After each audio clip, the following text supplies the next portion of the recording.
कांग्रेस के 13 प्रधानमंत्री हुए, उनमें से अगर कोई अयोध्या गया भी है तो रामलला के दर्शन करने की हिम्मत नहीं जुटा पाए। इसी कांग्रेस की सरकार ने ऑस्ट्रेलिया और अमेरिका में वहां को सूअरों को खिलाने वाले लाल गेहूं इस देश के लोगों को खिलाकर जो उनके आत्मसम्मान पे कुठाराघात है। मैं बेरोजगार हूँ, मैं पूंजी का डब्बा पढ़े लिखे 3 लड़कियों की शादी की हूँ भीख मांग के। उनके समर्थक बेरोजगार। आंसुओं पर क्या कहेंगे आप? इन आंसुओं पर उन्होंने स्वयं बताया ना कि मैं दूध डेयरी का काम करता था। लखनऊ की टीम आई, लखनऊ की टीम ने पाया कि ये दूध में एसिड और केमिकल मिलाकर लोगों की जान से खिलवाड़ कर रहे हैं, तो इनकी सही जगह जेल ही है। बीजेपी समर्थक है यहाँ पर जो युवा हैं उनकी शिकायत ये है कि नौकरी देने का वादा किया गया था लेकिन आज तक नौकरियां नहीं दी गई। जितने भी पेपर हुए हैं, पेपर लीक हुए हैं, युवाओं को बेरोजगार करने का काम किया। क्या कहेंगे इस आरोप पर? देखिए 3-4 चीजें निकल के आई। पहली चीज कि हम लोग राम की बात करते हैं, राम के आधार पर राजनीति करते हैं, तो मैं इस बात को पूछना चाहता हूं कि राम से इतना छूत क्यों मनाए हुए हैं? इस देश में आज़ादी के बाद से मोदी जी के पहले कौन सा समाजवादी नेता अयोध्या गया? अगर अयोध्या गया भी है, कांग्रेस के 13 प्रधानमंत्री हुए, उनमें से अगर कोई अयोध्या गया भी है तो रामलला के दर्शन करने की हिम्मत नहीं जुटा पाए। हनुमानगढ़ी में जाकर के मैसेज दिए, जातिवाद तुष्टिकरण की बात करते हैं। ये कर्नाटक में कांग्रेस के लोगों को जिताया, कांग्रेस के लोगों ने तेलंगाना में जिताया, वहां ओबीसी का आरक्षण काट के मुसलमानों को दिया और हम पे आरोप लगाते हैं धर्म के आधार पर राजनीति करने का। युवाओं की बात करते हैं, इस देश में 10 सालों में पहले समझिए जो कह रहे हैं हमको भीख नहीं चाहिए, हमको भीख के 5 किलो से थाली नहीं भरती। इस देश में याद कीजिए जब पहले कभी दुर्भिक्ष और अकाल पड़ा है तो इसी कांग्रेस की सरकार ने ऑस्ट्रेलिया और अमेरिका में वहां को सूअरों को खिलाने वाले लाल गेहूं इस देश के लोगों को खिलाकर जो उनके आत्मसम्मान पे कुठाराघात। कांग्रेस पार्टी ने गाँव के रोजगार की बात करते हैं, यंगस्टर को निपटाया है, संजय गांधी जी को निपटाया है, रोजगार के मुद्दे की बात करते हैं। इन 10 सालों में 7 करोड़ लोगों को स्किल डेवलपमेंट के तहत उद्यमी बनाने का निर्णय लिया गया। भैया क्या काम करते हो? यही रहते हो? जी मैं तो बेरोजगार हूँ। मैं इस बार हाथी को जिताना चाहता हूँ। हाथी को जिताना जी। किन मुद्दों पर? आपके क्या मुद्दे? 32 वोटे हैं। मैं बेरोजगार हूँ, मैं पूंजी का डब्बा पढ़े लिखे 3 लड़कियों की शादी की हूँ भीख मांग के। मेरे पास कुछ नहीं है। सरकार की योजनाएं चल रही हैं, उनका लाभ नहीं मिला? कुछ नहीं। एप्लीकेशन दिया, राशन कार्ड रद्द हो गया मेरा, राशन कार्ड न बनवाया। क्या वजह रही, क्यों रद्द हुआ है? अब हमारी 6 यूनिट थी, पहले लड़की का नाम कटा, मैं जेल चला गया, दूध डेयरी खोले था, अब आज मैं झोला लिए घूम रहा हूँ। इससे पहले क्या व्यवसाय, इससे पहले किस चीज का व्यवसाय करते थे? जी दूध डेयरी किया था। वो कैसे बंद हो गई? पकड़ गए था, लखनऊ की टीम ने छापा मार दिया था। मैं 33 महीना जेल काट के आया हूँ। बेरोजगार राहुल गांधी जैसे लोग हैं और राहुल गांधी के रास्ते पे चलने वाले उनके समर्थक बेरोजगार। आंसुओं पर क्या कहेंगे आप? इन आंसुओं पर उन्होंने स्वयं बताया ना कि मैं दूध डेयरी का काम करता था। लखनऊ की टीम आई, लखनऊ की टीम ने पाया कि ये दूध में एसिड और केमिकल मिलाकर लोगों की जान से खिलवाड़ कर रहे हैं, तो इनकी सही जगह जेल ही है। जी पहले बात सुन लीजिए। हमने Baluni milk producer company Bundelkhand में स्थापित की। Baluni milk producer company Bundelkhand में स्थापित की। हर गांव में गड़रा नाले के पास अतर्रा में स्थापित है। हर लोकसभा बांदा चित्रकूट क्षेत्र में प्रत्येक न्याय पंचायत तक पहुंच गई है। अब ग्राम पंचायत तक पहुंची कि बूथ तक पहुंचेगी। डिफेंस का क्या रुको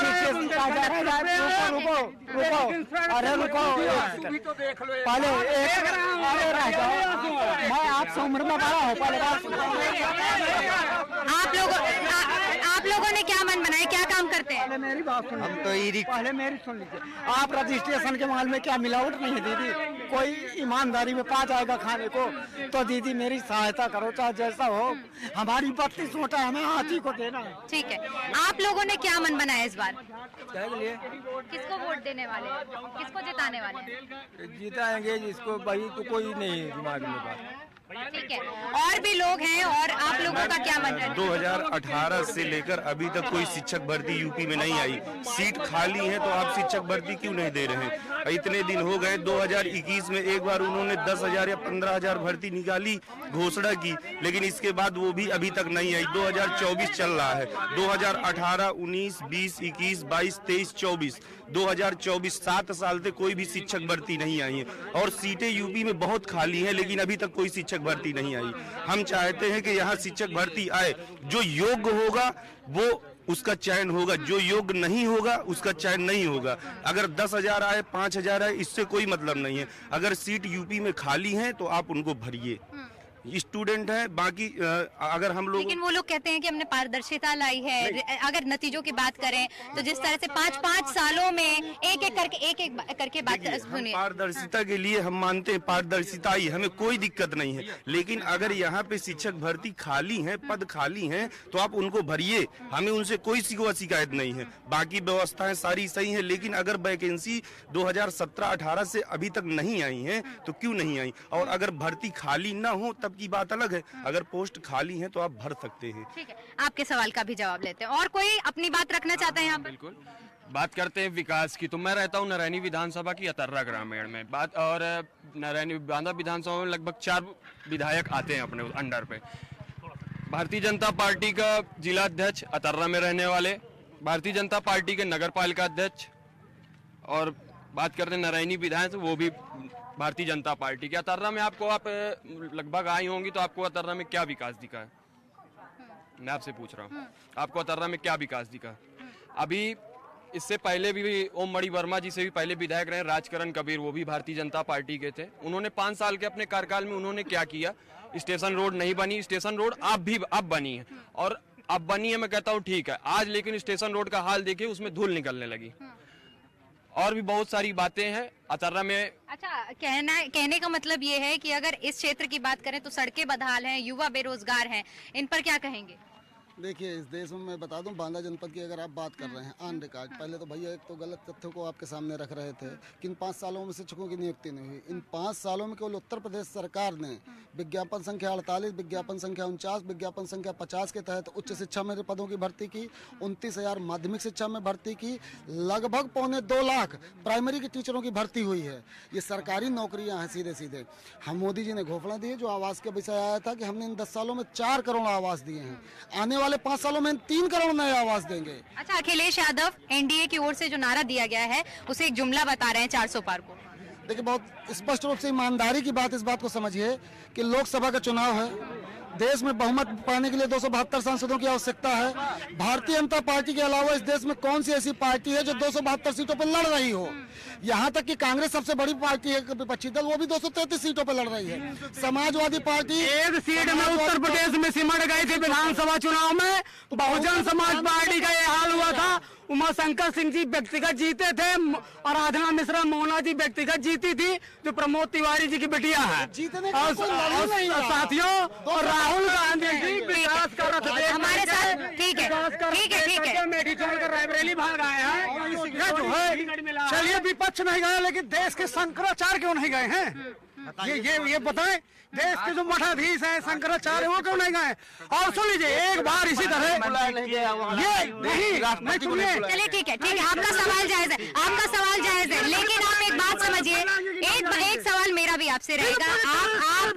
आप एक सवाल सुनिए, अगर आप समर्थक हैं तो आप क्या मानते हैं कि जिस तरह से राम मंदिर का न्योता दिया गया और उसे स्वीकारा नहीं गया, उसका कितना बड़ा वोट बैंक पर असर पड़ेगा? सब लोग गए हैं, जो है कोई आगे गया, कोई पीछे गया है। कांग्रेस और समाजवादी पार्टी से कांग्रेस तो पहले गई है, सबसे पहले तो यही लोग गए हैं, कांग्रेस वाले गए। प्राण प्रतिष्ठा की बात कर रहे हैं। सिस्टम में अब उनके पास वो नहीं था जजा जाने का सिस्टम, तो नहीं गए। ठीक है, हमारे साथ कुछ व्यवसायी वर्ग के लोग भी हैं, या आइए उनसे समझते हैं कि इन 10 सालों के अंतराल में क्या कुछ व्यवसाय के क्षेत्र में यहाँ पर काम किए गए हैं। आप क्योंकि एक व्यवसायी हैं और आप समझते हैं चीजों को, अगर पिछले 10 सालों की बात करें तो क्या कुछ विकास और बदलाव हुए हैं या नहीं हुए हैं?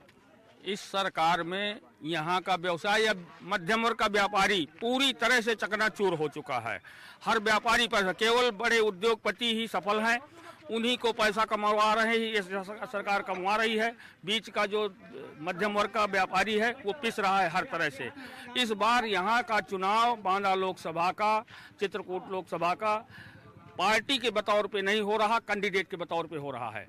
पार्टी बतौर में चुनाव नहीं है, कैंडिडेट के उसमें चुनाव हो रहा है और मयंक द्विवेदी की जीत हो रही है। आप क्योंकि एक युवा मतदाता हैं, आपने क्या मन बनाया है, किन मुद्दों पर इस बार मतदान करने वाले हैं? क्षेत्र में अगर विकास चाहिए तो मयंक द्विवेदी को जिताना है।